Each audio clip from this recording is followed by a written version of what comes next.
pimps, power, and pretty ladies. This is Blax History Month, a 28-day celebration of Black exploitation films. It's time to talk about Jones. No, not that Jones, the other Jones. Remember when I mentioned that Coffee sped up production so that they could beat another movie to the theaters? Well, I'll give you one guess what movie that was. Honestly, they could have taken their time because the two characters of Coffee and Cleopatra Jones couldn't be any more different than each other.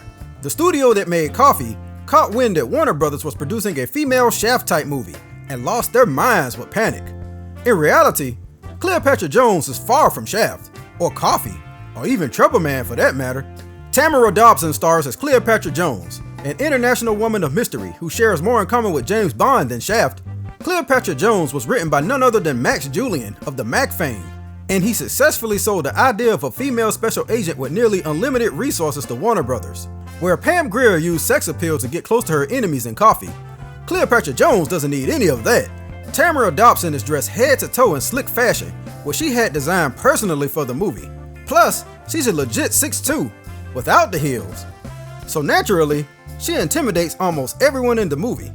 She even has a specially designed car so that she could fit her tall frame in it. Cleopatra Jones was initially envisioned as a serious anti-drug movie before it became an action film, but the anti-drug message still remains. Cleopatra Jones starts the movie in Turkey, overseeing the destruction of poppy fields in front of some very important looking people. So they establish right out of the gate that she has clout. This pisses off the main villain of the movie named Mommy, played by Shelley Winters. I read online that her portrayal was hated by most critics at the time, but I have to disagree. I love it. She's like an over-the-top comic book villain. The movie itself is low-key kind of silly anyway, and has a comical tone, so she fits right in. I only wish her and Cleopatra could have interacted a little bit more throughout the movie. Mommy retaliates by sending crooked cops to raid a rehab center that's run by Cleo and her boyfriend Ruben, played by Bernie Casey.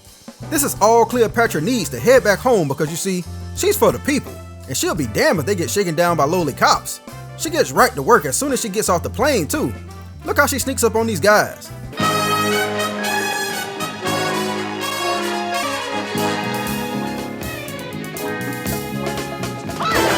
Like I said, it's silly, but it's the fun kind of silly. The only real flaw of the movie in my eyes is the fact that Cleopatra is just a little overpowered. Nobody ever gets the better of her, and she seems to have the right tool for every situation. She's got guns in her car door, she knows karate, she can ride a motorbike, she's even the world's best driver apparently. I can't be too mad at that last one, because it leads to one of the best car chase scenes I've seen in a long time. It's probably the highlight of the movie. Antonio Fargas makes an appearance as a pimp, probably the only negative stereotype in the entire movie, and it's not the first time I showed him as he was briefly in Shaft. He has a lot more dialogue here, and he'll go on to make a much larger impact in future blaxploitation movies.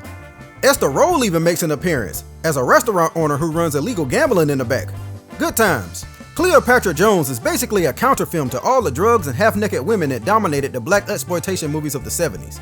Its anti-drug message and lighter tone is in direct contrast to the films it's compared to. There's no nudity, no drug use, and very little blood. It may come as a shock, but if I had to choose between Coffee and Cleopatra Jones, I'm taking Cleopatra Jones. I love Pam Grier and all, but there's just something cool about Tamara Dobson's presence as Cleopatra Jones. Man, that is some kind of woman. Right on!